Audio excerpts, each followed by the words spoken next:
Boa tarde. Pela 10ª vez consecutiva, o governo decreta a situação de emergência por causa da seca. Fábio Dantas assina ficha de filiação ao PSB e reafirma a candidatura ao governo do estado. Operação Lava Jato completa 4 anos e segue sem data para acabar. Novo medicamento que combate vírus da hepatite C promete tratamento mais rápido. Meu entrevistado hoje é o governador do Rio Grande do Norte, Robinson Faria.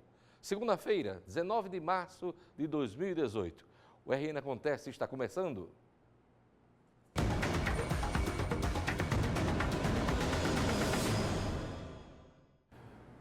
Eleições 2018. O vice-governador Fábio Dantas assinou ficha de filiação ao PSB no último sábado. De Casa Nova, ele pretende disputar o governo do estado. A reunião extraordinária do PSB lotou o salão de eventos do Espaço América no último sábado. Autoridades e correligionários de todo o estado estiveram presentes para receber o novo integrante do partido, o vice-governador Fábio Dantas. Fábio anunciou o rompimento com o governo Robinson recentemente e agora deixa o PCdoB. Membros de outros partidos acompanharam Fábio Dantas no evento. O presidente nacional do partido recebeu o novo filiado e falou da posição do PSB no próximo pleito. O Partido Socialista ainda não tem uma posição sobre a presidência da República, né? Evidentemente que pode ter um candidato próprio, é o ideal, e pode apoiar um dos candidatos que estão postos. Nós fizemos um convite ao ministro Joaquim Barbosa e ele tem até o dia 7 para responder. É um dos nomes cogitados para a presidência da República. O deputado Rafael Mota, presidente estadual do PSB, falou da importância da chegada do vice-governador. Um momento muito importante para o PSB que já teve o governo do estado, já protagonizou um momento onde colocou o Rio Grande do Norte nos trilhos e agora é um novo momento. Tenho um prazer enorme de receber o vice-governador Fábio Dantas, que tem um conhecimento muito grande de estado e certamente vai ter condições de tomar a linha de frente na condução do debate em relação ao estado do Rio Grande do Norte, trazendo propostas, trazendo projetos que sejam palpáveis para ser executados aqui no nosso estado. E Fábio Dantas agradeceu o apoio e disse que a filiação é o primeiro passo para a campanha ao governo do estado, que ele pretende disputar. O primeiro ato é a filiação. Hoje eu estou me filiando ao PSB e a partir daí vamos disputar a convenção que pode homologar a nossa candidatura. E eu não sou adversário do estado, eu sou vice-governador do Rio Grande do Norte. Vou continuar sendo, vou continuar defendendo o nosso povo e o nosso estado. Olha, o grande desafio de Fábio Dantas é se diferenciar de Robinson Faria e das ações do atual governo que ele ajudou até bem pouco tempo. O vice-governador foi parceiro de Robinson em diversos momentos da atual gestão, assumindo papel de articulador político no âmbito da Assembleia Legislativa, onde transita com desenvoltura.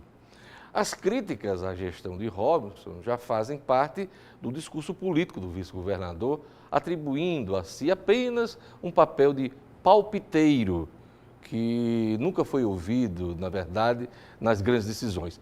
Não foi bem assim. Me chamou a atenção as presenças de Ezequiel Ferreira de Souza, presidente da Assembleia Legislativa, e do deputado federal Rogério Marinho, ambos do PSDB. Isto já é um sinal de aliança? Pode ser. Mas é bom esperar o dia 7 de abril, prazo final de filiações e da desincompatibilização dos cargos para quem ocupa cargo no Executivo, para a gente confirmar quem está no jogo eleitoral. Se Carlos Eduardo renuncia, por exemplo, do cargo de prefeito, se Robinson continua no governo, o dia 7 é fundamental. Coloque aí na sua agenda, você que está acompanhando a cena política. Um observador atento ao rompimento do vice-governador Fábio Dantas com o governador me dizia o seguinte ontem: agora Robinson começa a conhecer as peças do jogo eleitoral com as quais vai contar. Olha, 4 anos de Lava Jato, há exatos 4 anos, agentes federais deram início à operação que muda o Brasil. De lá para cá, mais de 240 pessoas foram condenadas em primeira e segunda instâncias na Justiça, entre as quais o ex-presidente Lula. Para a Força Tarefa da Lava Jato, não há previsão para o fim de toda a investigação.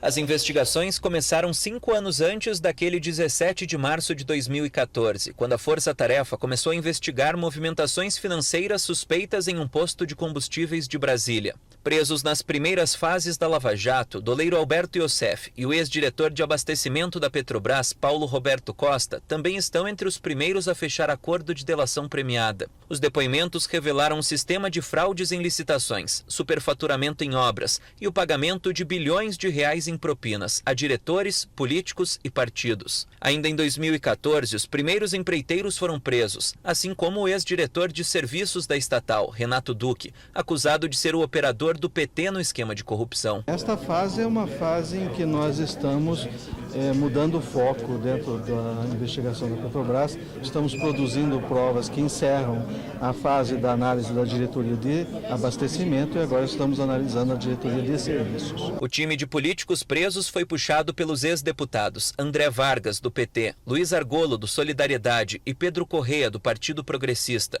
e chegou aos ex-ministros José Dirceu e Antônio Palocci. Juntamente com outros 77 executivos e ex-executivos da Odebrecht, o presidente da empreiteira, Marcelo Odebrecht, assinou um acordo de colaboração envolvendo mais de 100 políticos de vários partidos. Um deles era o ex-presidente Lula. A Força Tarefa denunciou o petista no caso do triplex do Guarujá, no litoral paulista. Lula era o grande comandante do esquema Lava Jato e do esquema que nós designamos de propinocracia. O petista nega as acusações. Nesse caso, Lula foi condenado a 12 anos e 1 mês de prisão pelo Tribunal Regional Federal da 4ª Região, a segunda instância da Lava Jato. O ex-presidente ainda responde a outros 2 processos em Curitiba. A Força Tarefa espera recuperar cerca de 12 bilhões de reais. Quase 2 bilhões foram devolvidos à Petrobras até agora. Os valores vêm de 187 acordos de delação e de 11 de leniência, a colaboração das empresas. 170 pessoas foram condenadas em primeira instância da Justiça e 77 em segunda instância. Somente aqui no Paraná, a Força Tarefa da Lava Jato ofereceu mais de 70 denúncias, que resultaram na condenação de doleiros, operadores financeiros, agentes públicos e políticos, como ex-deputados, ex-senadores e até o ex-presidente Lula.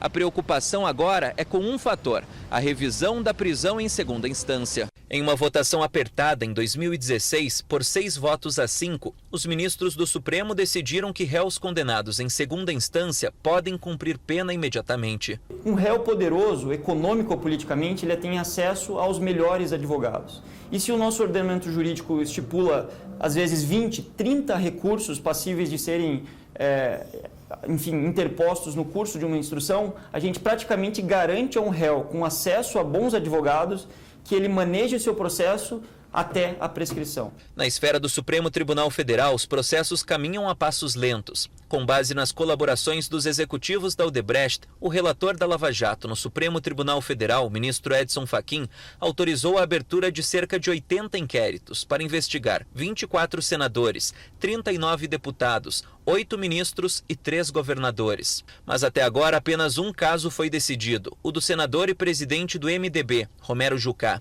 Ele se tornou réu por corrupção e lavagem de dinheiro. Após 4 anos, os procuradores acreditam que a Lava Jato ainda tem muito a investigar. Olha, sem sombra de dúvidas, a Lava Jato fez um bem enorme ao país, expondo as entranhas da relação entre os políticos e os empresários corruptos, antes, durante e depois das campanhas políticas. O Brasil precisa aprender com seus erros e o eleitor tem um papel importante na eleição deste ano. À luz da Lava Jato, ele precisa separar o joio do trigo, senão vai continuar reclamando, chamando todo mundo de ladrão e pagando a conta da corrupção. Veja a seguir minha entrevista com o governador Robinson Faria. Aguarde só um instante.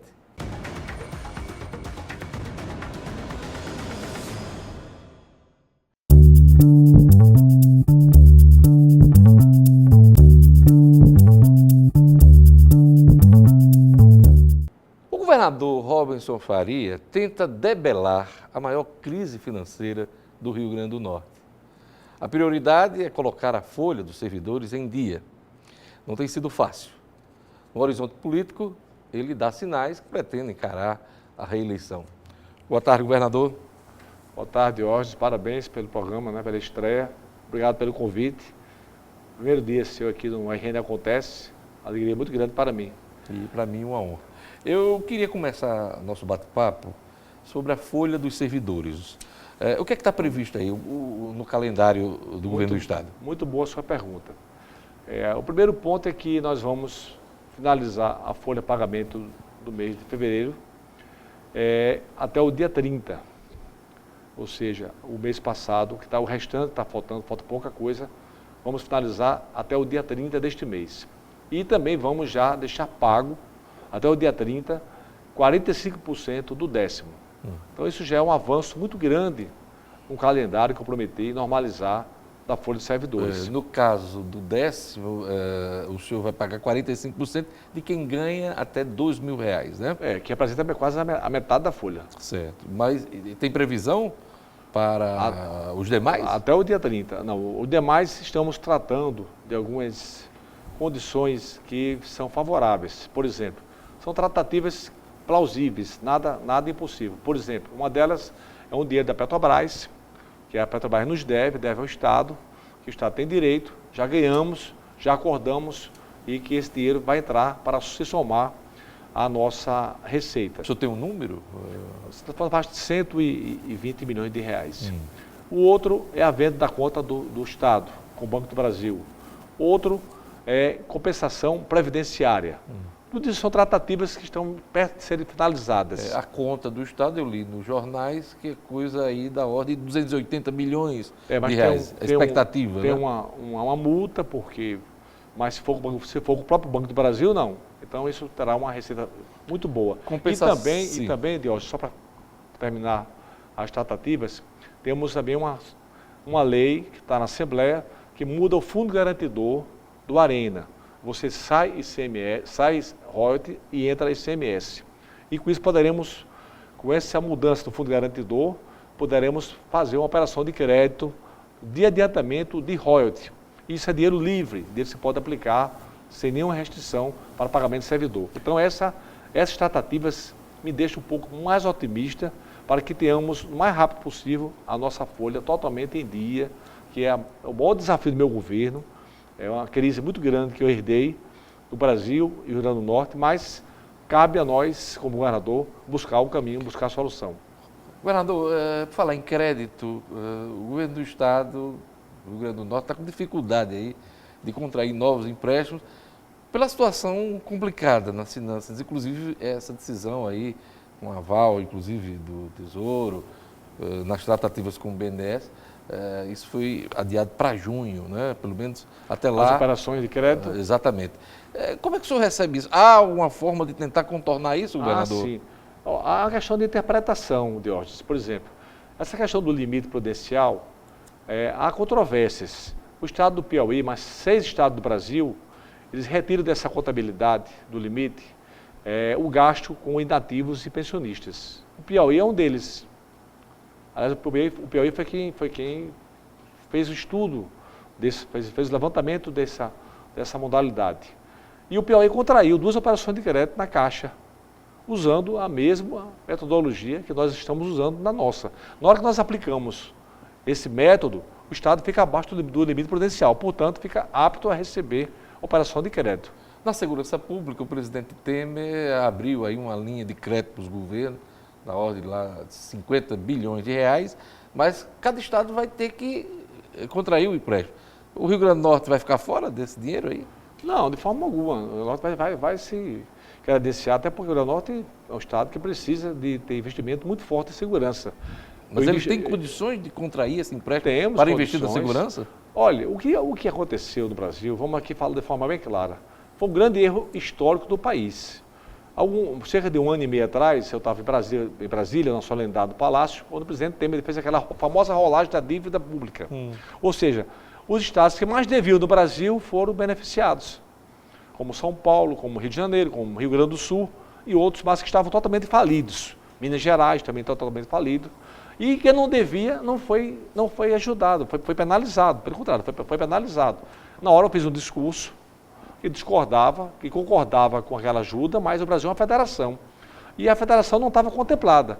Nasceu a Carta do Rio Grande do Norte, depois assinada por todos os estados nordestinos, depois assinada pelo estado do Norte e do Oeste, e com isso passamos a demandar em Brasília, lutar para que tivéssemos uma compensação, porque nós não devemos, não podemos pagar a conta do Brasil. Ou seja, quem deve do Brasil foi beneficiado.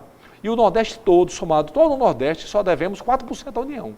E o Rio Grande do Norte é 0,06%. Então, temos que ter justiça, tratamento igualitário no federalismo, para que o Estado possa ter uma compensação. Não estou pedindo nada fora do padrão, nada fora da ética, nada fora do que temos direito. É isso aí. A gente vai para um rápido intervalo, daqui a pouquinho a gente continua com a entrevista de Robson Faria.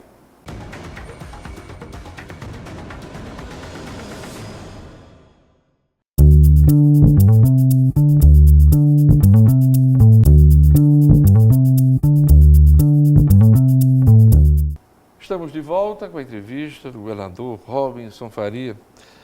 Governador, o senhor tem uma obra importante e é uma das mais marcantes do atual governo, é o anel viário. Quando é que ele será concluído? Jorge, essa obra do anel viário é uma obra que podemos chamar de obra do século. Eu diria que meu governo tem duas obras que eu considero obra do século. Natal, 100% saneada, primeira capital do Brasil saneada, e esse anel viário metropolitano.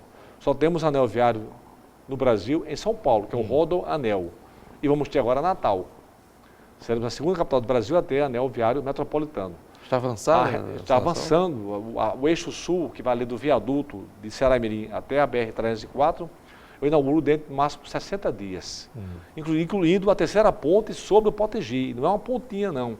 É uma ponte de 160 metros de extensão. Eu prometi ao povo do Natal a terceira ponte sobre o Potengi. Vou cumprir a minha palavra. Vai dar para concluir até o final deste mandato? Não, daqui a 2 meses eu inauguro o eixo sul, do viaduto ali de Ceará-Mirim, do aeroporto, até a BR-304.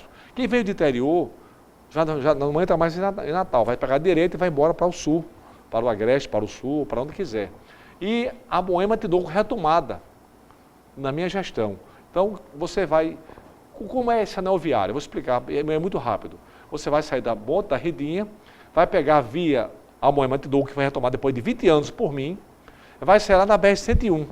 E de lá você pega a esquerda e vai sair nesse anel viário sul até chegar a 304. E com isso você vai ter o entorno todo viário de Natal e região metropolitana. É uma obra fantástica de mobilidade que nós vamos entregar ao povo de Natal e ao povo do Grande Natal. E no caso do saneamento? Também conclui 100%? O saneamento já está com 80% pronto. Hoje? Hoje pela manhã eu visitei a Zona Norte lá, a questão do tratamento do esgoto sanitário, que faz parte do complexo do saneamento básico. E é uma obra de hoje que a gente temos que nos orgulhar. Nos orgulhar. Sabe que saneamento básico é tão importante que há um estudo da OMS que diz que 80% das doenças causadas no planeta são por falta de saneamento básico. Esse é um ponto. O segundo ponto é que ele gera um progresso. Aqui em Natal, para se entender bem rápido, o bairro de São Vale, um bairro classe média, casas bonitas, não podiam calçar uma rua porque não era saneado. Com o saneamento, São Vale vai voltar a crescer, ter prédio, apartamento, ter praça, ter padaria, ter supermercado, vai gerar emprego e renda. Então, é a garantia do crescimento econômico e social da cidade. Então, além da questão de saúde, é a garantia da cidade continuar o seu crescimento econômico e social. Eleições 2018. Estamos nos aproximando aí do prazo final, desincompatibilização, de prazo final também de filiações. Muita gente se pergunta, o senhor já deu entrevista no rádio, mas eu lhe pergunto, o senhor continua governando o Rio Grande do Norte, é candidato à reeleição? A primeira ponto é que eu não vou renunciar, né? Havia uma boataria aí que eu iria renunciar para ser candidato a outro cargo. Havia uma expectativa, né, governador? Eu quero deixar bem claro que a renúncia é um ato de covardia, um ato de oportunismo político. Eu não faço isso. Seria um estelionato. Eu fui eleito para cumprir o mandato de 4 anos, então seria um estelionato ao povo do meu estado.